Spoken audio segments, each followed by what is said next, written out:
Mesdames et messieurs, bonsoir et merci car vous êtes de plus en plus nombreux à nous suivre. Voici le flash. Interview accordée à RFI et France 24 à New York, Bazoum Mohamed serait-il en train de faire l'éloge de la France? Mais avant de commencer, n'oubliez pas de vous abonner et d'activer la cloche de notification, pour pouvoir rester à la une de l'actualité. On commence.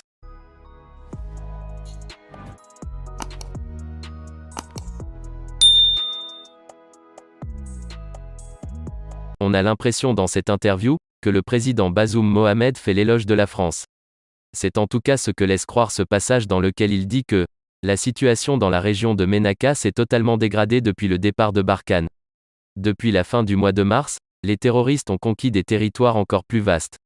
Ils ont tué plus de personnes et ont créé encore plus de tensions entre communautés comme cela ne s'est jamais passé. Les forces armées sont à Ménaka, elles y seraient avec leurs supplétifs russes, mais je constate que cela n'a pas empêché que la situation se dégrade davantage. Et comme quoi, dans le même passage l'on peut retenir que la présence des forces russes n'a pas empêché la situation sécuritaire de se dégrader. En plus, dire par ailleurs, que la prise de Ménaka par les djihadistes est probable, serait une façon de donner d'avance la victoire aux djihadistes et même les encourager. Nous voyons bien que dans cette interview, le président Bazoum s'est fait piéger par le journaliste à moins qu'il ait librement choisi d'avancer de tels propos.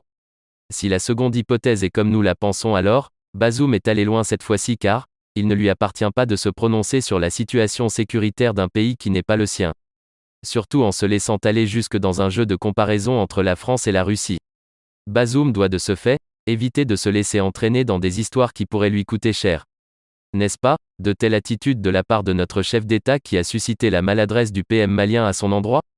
Même si nous condamnons de tels propos à son égard, il faut reconnaître que les autorités maliennes se sentent offensées par les nôtres car, elles trouvent que la France utiliserait des chefs d'État africains pour mettre en déroute la junte qui lutte pour la stabilité au Mali. C'est d'ailleurs pourquoi nous invitons notre chef d'État à être plus prudent.